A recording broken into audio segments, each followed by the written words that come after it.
What did you wake up thinking about today, man? I think just how grateful I am, to be honest. Hey everybody, welcome to Investing in Cannabis. I'm your host, Brandon David. As always, I hope that you're home and healthy and happy and enjoying all the wonderful content in the world. We have another great show for you this week. We have Matt Gray of Herb, which is the largest online community of cannabis consumers in the world. He's got a huge following on Facebook and on Instagram, and he's working on a lot of other great products that we get into. What I think you'll most take away from this episode is that even though Matt has achieved a lot of success early in life, he's very humble, he's very grounded, he's very zen. I think it's a really important takeaway for anybody out there trying to be an entrepreneur, raising money, etc. I learned a ton, guys. You're going to learn a ton. Tune in, listen up, get acquainted. Matt, so good to see you again, man. Good to see you. Thanks too, for man. coming to Venice to see us. I appreciate you having me. We first met 4 years ago, 4.5 years ago. San Francisco. David David Hua's Meadow Party? Or no? David Hua. And then I think you came to my apartment, our apartment afterwards, and you told me the vision for what is now Herb. And the short version is basically that you bought a cookbook, right? Online Stoners Cookbook. That's what it's called, a Facebook group. Yep, You that's tell correct. the story. You'll tell it better than I will. Yeah, so long story short, bought a site called the Stoners Cookbook and then rebranded that to Herb. Had a much bigger vision than, putting online recipes out there. What was the following of Stoners Cookbook at the time? 100,000 people on Facebook and 100,000 unique visitors per month. Okay. Yeah. And you saw this and thought, well, this could be a lot more than cooking.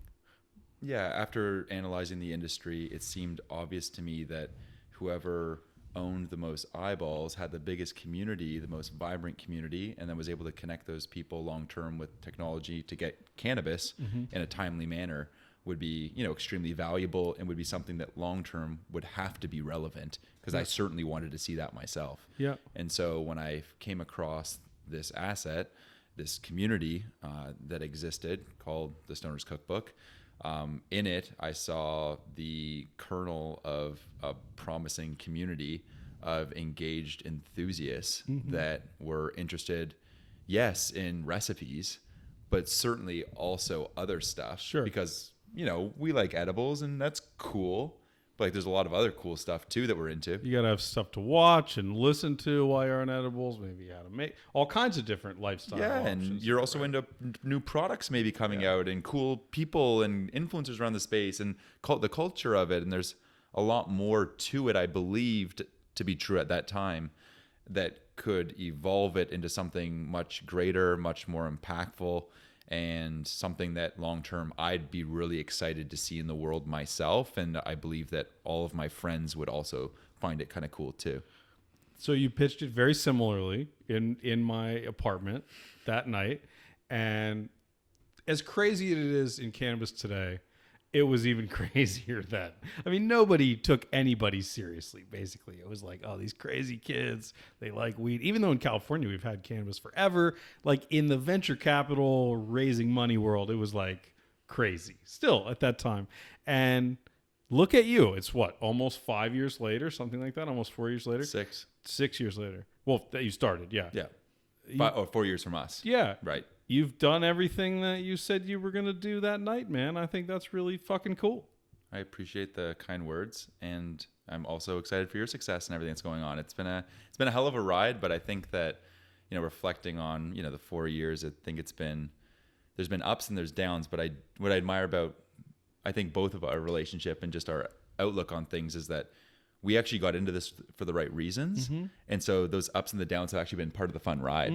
For us, it wasn't something that's like, oh no, a down. It's like, no, this is dope too. Like, let's ride this, Well, particularly because we both do media stuff in a lot of ways. Even though it's very different ends of the spectrum, it allows you to sort of have this, look, I am really a stoner. I really smoke weed every day.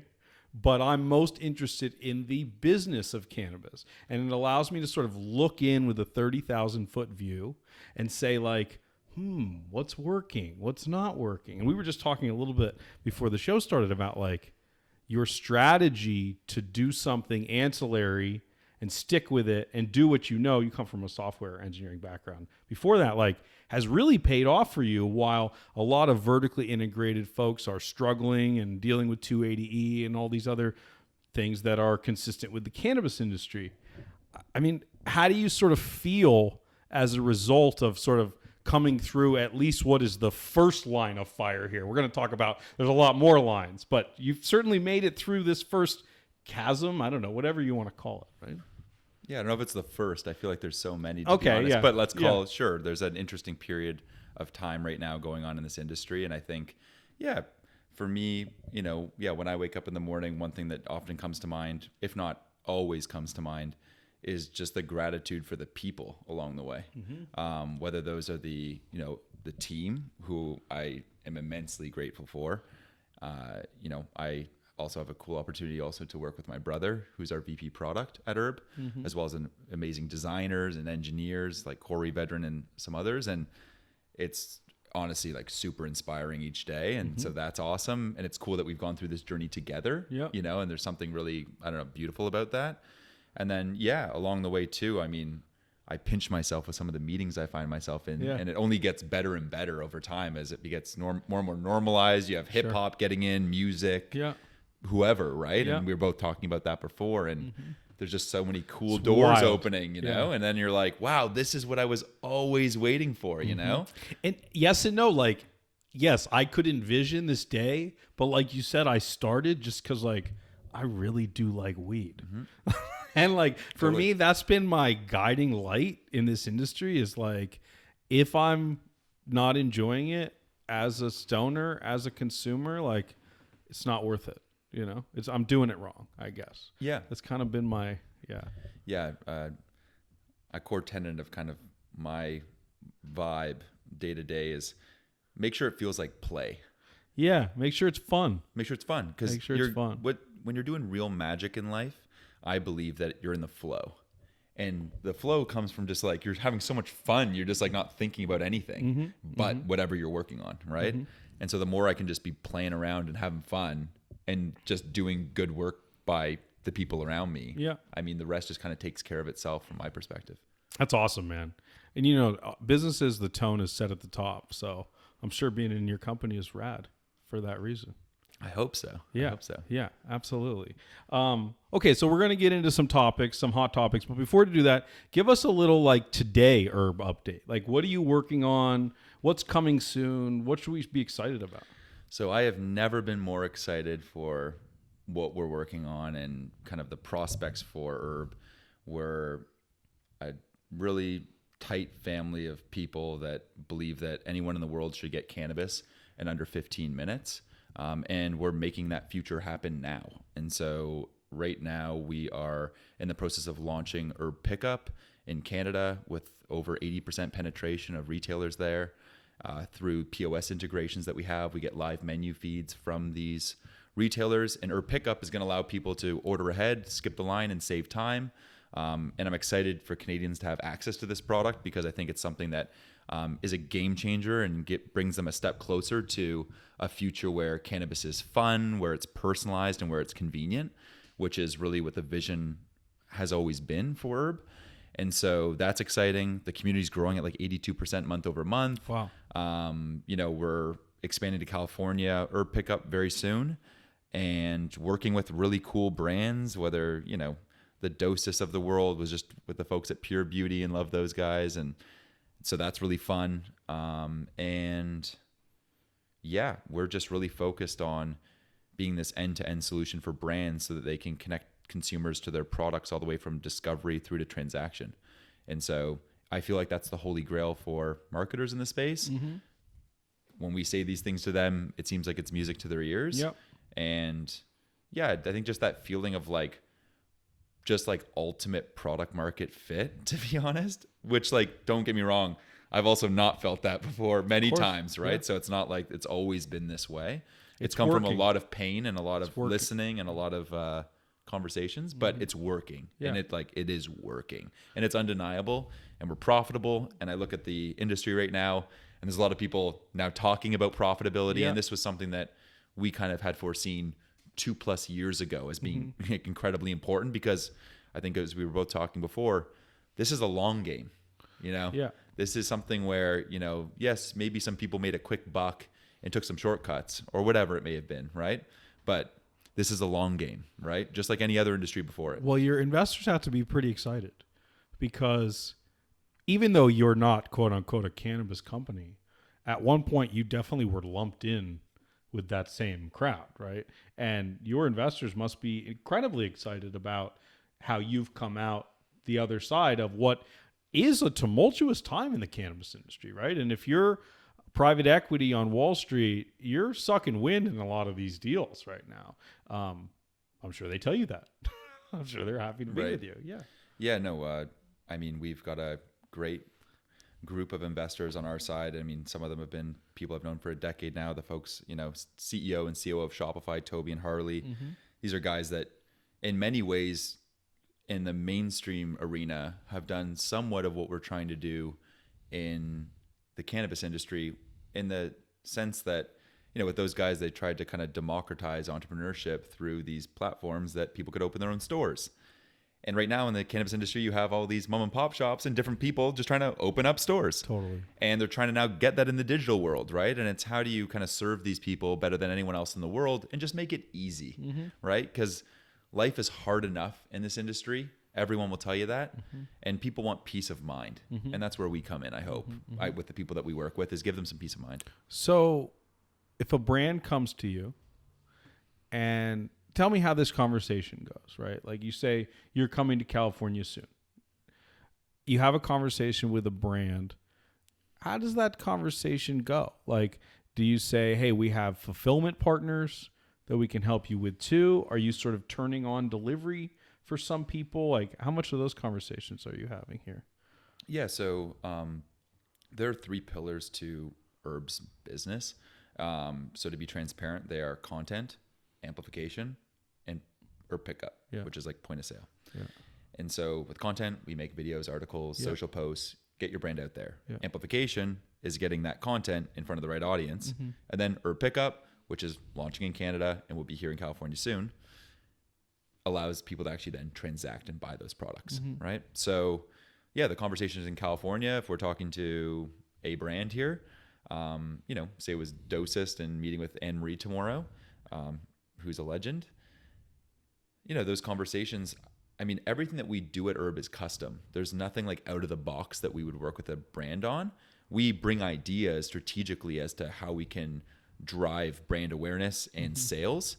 And what that generally is a combination of these 3 pillars. So we'll go and create some custom content potentially for a company like Dosist, right? Yep. And we have in the past. And then we amplify that content to an audience that we think maybe represents the productive citizen, and someone that would use a Dosist. And then, we're going to allow people to hopefully order that ahead of time and pick it up, so that Anne-Marie at Dosist is hopefully able to put $1 into working with Herb, and we're able to show her that it brings $3.75 back. Right? And that's the holy grail that I see, and that's what they see too. And that's what we're trying to like manifest here in this industry. So without that was awesome. Thank you for that explanation. Without revealing too much, in California, a pickup product is going to be maybe half the solution, right? Because we have delivery here, which Canada doesn't, for better or worse. That product isn't going to translate directly, right? And it's just such a competitive landscape. I mean, we're going to talk about some topics in a few minutes, but everybody, Ease and MedMen, and are having a time right now, right? And how do you compete with that? How do you deal with that? Yeah, so I think first things first, and I talk about this a lot internally on the team, and I think it's important. It's just my philosophy on business. I think it's easy sometimes to default to competition, like that. Oh, what's the competition doing? Whatever. If I had looked at the competition over the years, the company would be dead by now, right? Because there's not much competition anymore, to be honest. Just like that can that you're drinking. I was having that conversation earlier today. They don't have like direct competition. So it's really hard for them to like quantify exactly what they're going or where they're going. Interesting. Just similar. Interesting. Yeah. I mean, and these guys are doing a great job. Like, I love what It's cool. they're about, and I love the design for Red Antler that made this. And I think the point is, like, just like Can and just like Herb, we set out to do something different. And we didn't look at the competition too much, which means that we're quite different from anyone else out there. Maybe at a surface level, we look like a something else, but we're not that. Yeah. And yeah, as it relates to like ease, like good on them, and like other companies out there, good on them. In terms of what we're doing, yeah, we have an existing community here, right? And these people want to use herb to get cannabis. These are loyal, engaged consumers that are loyal followers for the last 7 years, right? So they're waiting for that chance to use herb to buy cannabis. And so, yeah, I hope there's lots of competition. It's all good. Like, there's a lot to go around. You know, we were just talking about how there's, was it $2 billion of sales it was in California last year? For what? $2 billion for what? The sales of cannabis. How many sales? Oh, like 5. Sorry, 5. Yeah, Okay, yeah. 5 billion. My bad. I don't have it off the top of my all head. good. But 5 billion. There's a lot to go around, right? So that's a good transition. Of that 5 billion, 5 plus billion, whatever, that represents such a small portion of cannabis consumed in California. It's estimated that like 60, 80% is black market. Yeah. I mean, that's just a nuts figure to wrap your head around to begin with. And like, I understand from the consumer's perspective, you know, they've been using the same guy that comes to their house for 15 years. It's a third of the price of what it is at MedMen. But for a lot of good reasons, we should be buying and consuming legal cannabis, you know? Like, what do we do about this? Well, I mean, just to finish the last thought, right, is I think when we're talking competition here, it is the black market, Yeah. right? Yeah. You can talk about herb and X company, X legal company, X. It's not that. And that's where we've always believed. And the interesting thing about this industry is it's always been this kind of mobile first industry. You know, you're using your phone to text a guy. Absolutely. Right? So it's like, how do we just make those texts legal Yeah. is what I'm worried about. You're not worried about, but that's the opportunity that I see, right? Is taking that mobile experience and making that legal, because that's the real, like, you know, that's the North Star. Yeah. But again, if you're a consumer, it effectively is legal for you. Like, no one in California, I'm using California because it's huge and I live here, but no one is getting you in trouble for buying illegal weed. And that's the rub here, is like, there's so many companies, big brands that have raised a lot of money that are really suffering because their projected revenue was X, and actually the total revenue, the whole TAM itself, was like a quarter of that. It's a disaster. And now you got all these companies raising down rounds as a result. They have no choice. Again, this goes back to the ancillary question of, you didn't fall into all that trap. But again, I guess, is it have to be like cigarettes? Do we have to shame people for smoking black market weed? Do we have to like culturally make a shift? Like, do we need to make a shift? Does it need to go away? I don't know. Yeah. I mean, I could go on about this for a long time, but to keep maybe just one thought, like, which is precise, is I think part of our philosophy at Herb is in my personal philosophy, is that legal cannabis is missing that like killer app. Okay. The thing that suddenly, holy shit, I should definitely be using this legal method. Because there's just nothing that convincing yet. Is it beverages? I personally think it's an easy way to order it from your phone that's legal. Okay. And that on there, it's all legal. That's genuinely what I think. But as we just said, I'm just playing devil's advocate. Yeah, go for it. As we just said, it's inherently mobile already. So how much better is the experience of ordering legally through an app versus texting my homie and he shows up with, honestly, sometimes the same cannabis from the same cultivators, you know? Yep. And you have to combine with that it's maybe twice as much money, right? Yeah. It's just, I know it's a hard question to answer. No, I think from my perspective, I have a definite answer to this. And the definite answer is, like, look at, as an example, accommodations, you know, when Craigslist was out there, right? People were going online and finding people on Craigslist and where to stay and whatever, right? And yeah, it was good and all, and that's what a lot of people did. Craigslist was super popular, and I mean, still has people on it.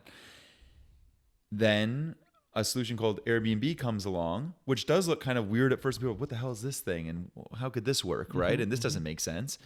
And yeah, it's more expensive, and yeah, like it's a different approach. And yeah, it's also mobile and also has a website, but it's Airbnb, not Craigslist, right? And when, you know, you would go tell your mom, oh, I'm just going to Austin, Texas to stay in a Craigslist, she's like, oh, don't die on me. Right. But now you go to mom 3 years later and you go, hey, I'm going to, rent an Airbnb. Oh, show me pictures. Like, let me see. So there's trust, right? Yeah, and just like something that's a killer user experience where you use it and it gives you delight, which is something I don't text a black market dealer personally and feel delight out of that. It sucks. I'm And like, it's is he slow here yet? and- Is he coming? Are you there? Are you coming? Like, I need it now. Whatever, right? But with this, no, you're getting progress updates and oh, it's almost there and it's being curated for you. That's how it should be. Delightful. So without looking at the app, we're not looking at the app in front of us, like what's better about what you've created than the shopping, e-commerce, cannabis experiences that are out there today? Yeah, so I think it starts with a focus on design and user experience. I think that you can look at any single moment that a consumer spends in its user journey and rate it. And you can also look at the sum total of those steps and go, how many are there? Yeah. And I think what we focus on is how do we reduce the time in every one of those steps? Yeah. How do we reduce the steps as a total? And how in each of those steps do you actually feel a dopamine rush in your brain, right? And if you can create a process where it's built with that much intention and just that much passion for like those delightful moments at every single millisecond that person's using your product, I think that the sum total of those steps, and then when compared to, call it ease, call it whatever, black market, whatever, I think the bar is still actually relatively low. Yep. And I think that there's a huge gap there that I see.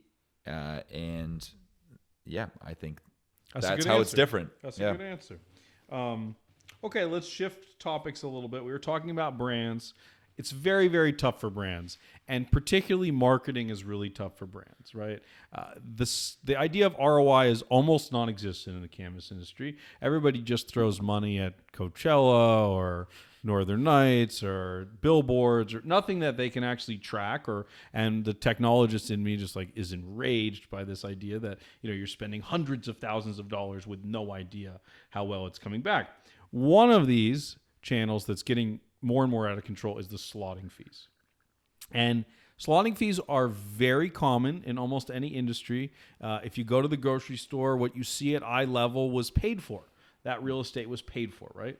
But it's a relatively new thing in the cannabis industry. And increasingly, you're seeing these big retailers charge $5,000, $10,000, $15,000 a month to put brands at the right eye level. So I'm very torn on this issue, because I want the best products to exist in the world and to be proliferated. However, I'm still a capitalist. And if that retailer can subsidize their revenue by having additional slotting fees and people will pay for them, I don't see a problem with that. What says you? What do you think about this slotting fee debacle? Yeah, so what comes to mind, and just giving you the quick and dirty, is I feel as though when I go to a grocery store or when I go to Indigo to go buy a book, that it's done somewhat similar. Maybe not all of it. Yeah, you have your editor's choice or whatever, right? Like they curate their own stuff too, right? But yeah, they have certain shelves that they're like, here's our top 20 right now, right? And maybe people are paying for those, and like that's cool with me. And I think that it's just a matter of balance, right? That, I'm talking to various brands in the space, and especially here in California, and you're right, it's really hard out there, right? California just increased their taxes for these companies when they already were like, damn, It's insane. It's like, and it's kind of, well, it's not even sad, because I think that the guys that I talk to, the entrepreneurs that I talk to in this industry, who I think are unbelievably inspiring, and especially the ones here in California where, it's hard enough as it is, and sometimes they just make it harder on you. But I talk to these guys and women, and they're in it.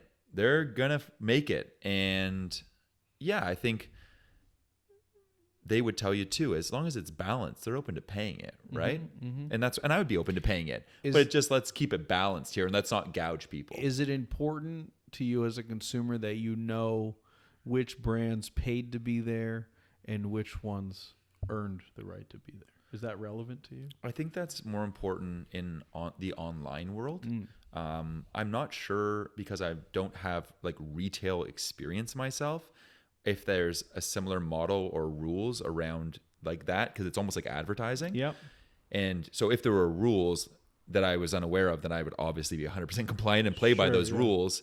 But to me, just as a free market dude, that just whatever, like, I mean, no, like just just mix it up and have some fun. Yeah. It's your store. You created that experience. Make the experience. Like if you make that experience bad because you take too much money for bad products, people won't come. Then people won't come, and then you'll change the experience. And that hopefully that just like free market approach would modify it. So that's my approach. 100% agree. So that kind of touches a little bit on politics. We were kind of talking about capitalism and the big debate, the big war that I think is coming in this country, which is essentially democratic socialism. I think that's what I'm supposed to call it. And Trumpito. And this is a capitalist versus sort of socialist war. And it's kind of interesting because cannabis, I believe, is in the midst of a similar kind of battle, like a fight for the soul of cannabis. And there's a lot of sort of small cultivators, manufacturers, brands that make fantastic products, but surely will not be around in 2 years because the cost structure is just not in their favor, In that case, is it upon government to try to prevent the absolute corporatization of this industry? Or, again, is it free market capitalism? And if we're all smoking Bud Lights, then so be it, That's a great question. I think similar theme, and then I'll expand, is about balance. I don't think that necessarily one extreme or the other would be overall the best approach. Yep. And I think a lot of people would agree with that. There's a balance, and it's where is that line? Yep. And I think, we were talking about music earlier and some hip hop artists, and in some senses it's kind of like hip hop. It started, there's this like underground sort of culture that started, right? And as it grew, where did that culture have its relevance? And it's always been that question. Yeah. Well, now how is it going to stay that? Because that's what hip hop is, not this. Yeah. And then the Migos come out, and that's no, not the Migos. And then now the Migos are hip hop, and it's always this tension, right? And I think as long as there's a tension, that's actually good, because then we're constantly asking, is this the soul of cannabis, or can it be better? Hopefully that's a question we're asking. I love that answer. And I think that if that tension continues to exist, hopefully the net result of that tension is a line where both sides don't feel the best about it, but they'll live with it. Yeah. And I think that whatever that looks like is what I'd like to see. Mm-hmm. Yeah. So right in the midst of that battle is the very, very big need for banking legislation in the United States. And like a lot of bills that have passed the House, it's sitting on Mitch McConnell's desk, and he has no desire to do much with it. But do you foresee a time where we're going to get some banking legislation? Maybe we're going to remove 280E. Are we going to see the loosening of this stuff sooner rather than later? Or are you sort of bearish on it? I mean, I think with this sort of stuff, there's constantly new data points coming in, right? So it's my opinion on this is constantly shifting, and I don't know if I'm always studying it, so I don't always have the full information. Yeah, that's fair. But, you know, a trend that I think could happen, this is a little out there maybe, but I feel as though, you know, let's just say Bernie keeps on chugging. Yeah. Right? And I So just was seeing a as clip. we speak, he's the leader. We're about, let's see, what's the next? Super Tuesday is on Tuesday. You learn a lot on Super Tuesday. That's the first time that California votes, by the way, too. And so right now, Bernie is the leader. That very well could change in the next week or so. But let's continue his story. Let's say Bernie is the front runner. He gets the nomination. Is that your... Let's just say that let's say that that route happens. goes, Okay. right? And so I just saw a video 5 hours ago on Bernie's Instagram. It was shared by someone. Yeah. I think a cannabis person I know. Yeah. And that clip is him talking about marijuana legalization. Yeah. And let's go to the other side for a sec. Trump. If I put myself in Trump psychology, I don't lose. I only win. Uh-huh. It's all about it's getting the W. Yeah. And if that W looks like passing the bank app Yeah. and going, Mitch, sign the damn thing. Yeah. We got to get this thing going. Yeah. Bernie, this is a swing issue. We're going to get rid of this guy. We're going to legalize it. I think that's like something that I just see happening. I think that's an awesome analysis. Yeah, I could definitely see him saying, like, in late October, you know, cannabis is decriminalized now across the country, right? And just like, how many people are single issue voters out there, right? And they're going to be like, okay, well, fuck, I'm with this guy. Like, Yeah. that's real. Yeah. I know. I really believe, like, this is I do too. my belief that this is what's going to happen. I do too. Okay, so let's make some predictions just for fun. Sure. Is Bernie going to get the nomination? Is that going to happen? Oh, you really want to talk politics. So Well, that, I you're mean, saying the that's what's going Democratic on. Yeah. nomination. Yeah. Yeah.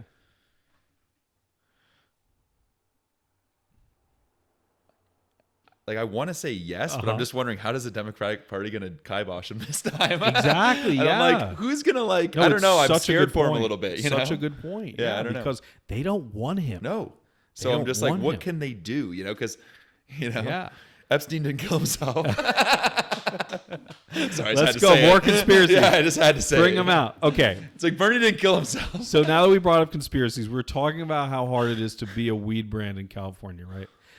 There are people that believe it is intentional, that in the state of California, they have created the system as such that it's basically impossible to succeed. And I have no specific evidence. I want to be clear. No one has come out and said that they've intentionally tried to fuck up the cannabis industry in California. But if you look at it, like, just think like an economist or a lawmaker and all the things that have happened in 2019, and then they decide to raise the taxes in 2020. That triggers this little spidey sense inside of me that says, like, okay, they know what they're doing, you know? Do you buy that narrative at all? Or is it just, we're just dysfunctional? It just doesn't work.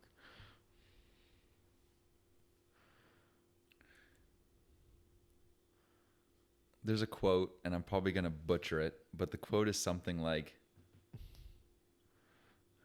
don't attribute something to ill will, which can be attributed to stupidity. Mm-hmm. Mm-hmm. And I kind of live by that generally. Yeah. And so, I mean, as that rule kind of pertains to this situation, part of me is like, and not that the government's stupid, it's more just like, Negligence. they don't know what's going on. You Yeah. know, they're not paying Are they attention. putting them? Are they collectively in that, you know, town hall or whatever, that city council, whatever, putting themselves in, you know, Joe Schmo who runs that brand and sacrificed his, you know, put his mortgage on the line and, you know, everything he ever had on the line to start this thing. And damn, it's been a struggle, but sometime it's going to turn around. And then boom, you increase them in the midst of all this. Yeah. And I think that I would hope it's just maybe just a lack of just like, wow, you just don't know what's awareness. going on. Yeah. You know, I hope so. Yeah. And I hope that that's the opportunity in all this, is that I hope we can just continue to bridge these gaps and have these conversations and hopefully get to a spot where this tension is more where we want it to be. Yeah. I really hope you're right. I'm praying I'm I right, think to you're be a honest. kinder person than I am, but yeah, I really hope you're right. All right, let's move on a little bit. A lot of last year in the Cannabis surrounded this vape gate, right? And everybody was really worried about vaping, and I think there was all of maybe like 11 people that died or something. But now that we have Corona, it seems like really like this ridiculous thing, right? Like, but anyway, It's a pandemic. BDS put out some new numbers, and it looks like vape has recovered. And then that was sort of when it was in the headlines, like, and I think some people gravitated probably towards like beverages or edibles or maybe a little towards flowers, but kind of maybe not. Do you vape? Do you like to vape? Is it part of your life? Yeah, so my cannabis consumption has varied drastically over the year between frequency, consumption method, the whole bit. It's kind of it's all over the place, just like myself. And so, yeah, right now, yes, I vape, and the controversy was going on while I vaped. Mm-hmm. And Yeah, me too. To be honest, I mean, I think it depends, like on some level, to keep it simple. Are you an insider and you like know your shit? Or are you like new to this whole game? Yeah. Oh, if you're new to this whole game, it's terrifying. It's really what the hell's scary, going on? You're like, man, no one go near that shit. And you're telling Like your going to the friends, strip club for the first time, you know, it's like, wait, what do I do? Like, what? what the hell is going on? If you're on the insider side of it, I mean, I think you just gravitate to the places that you trust. Yeah. You know, I got a Sherbinski's here Yeah. and Dosist I trust, and there's others. Yeah. And I feel fine. Yeah. And yeah, I think the insiders know that there was just some scrupulous shit maybe going on at a few of these guys, and it may have been black market, to be honest, the whole time. That goes right? back Which to I our think other it was discussion. largely. It was, yeah. It was. And so, yeah, so you're more just going, I wish that other group of people realized, tell people to stop smoking anything but the legal shit, right? But unfortunately, those are not the stories that are told. And I But think see, that this is the education and the culture shift Yeah. that, frankly, people like you have the opportunity to do, you know, to say, I don't know, it's a delicate question, but like, how do we tackle, look, I'm sure you have an audience in a lot of places where they don't have legal access. That's a whole different question. Yep. But in the ones that they do, like, I think it's important that we start that shift, you know, we try to say like, there's a reason to buy legal, you know, like people said, like buy American, you know, like there was a reason for that, like buy legal. Yeah, no, it's an interesting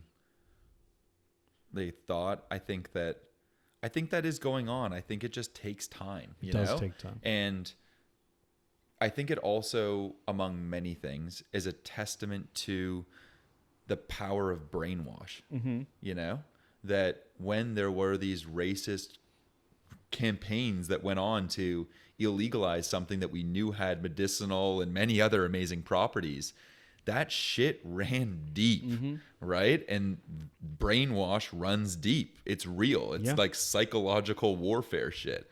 And it's the same thing with the word socialism. right.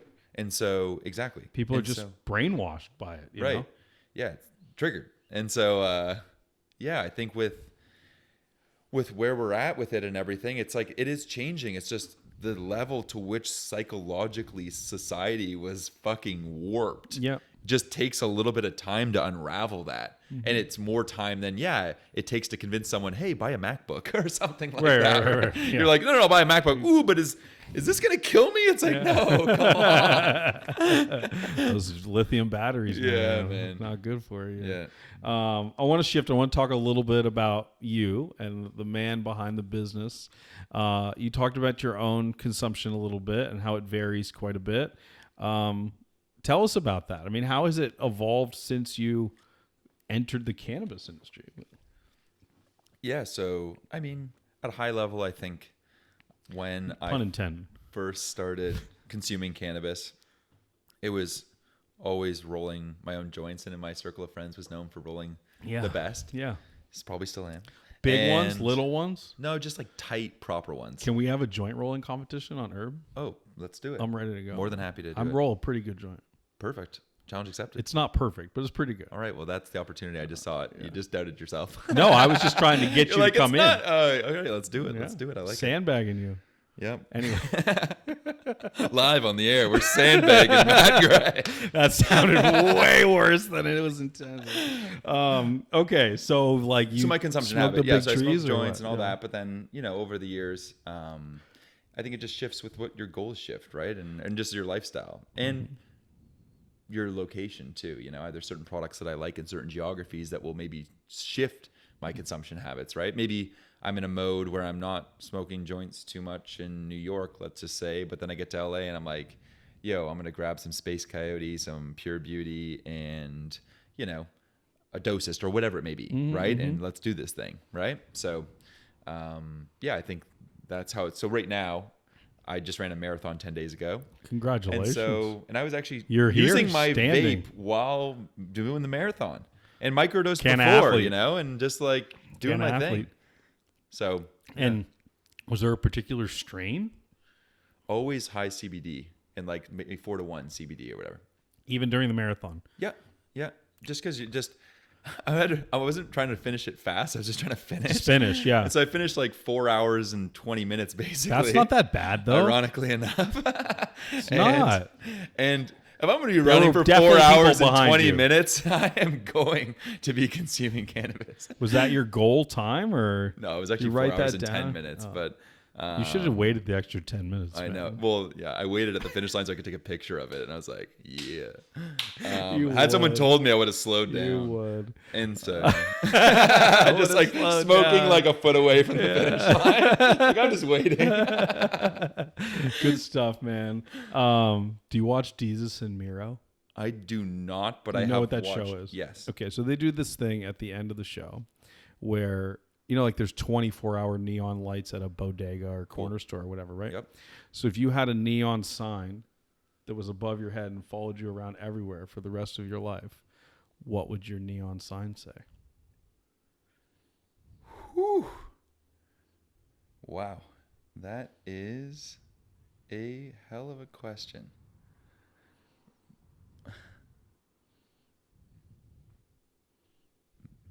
Just like a funny sign that said just something like, I don't know, who's this guy or something like that. Just pointing Who's at me. this guy? Like, literally, who is this guy? I'll take it. This has been fun, man. Thanks so Yeah, much thanks for a lot, doing dude. it. Yeah. Much love.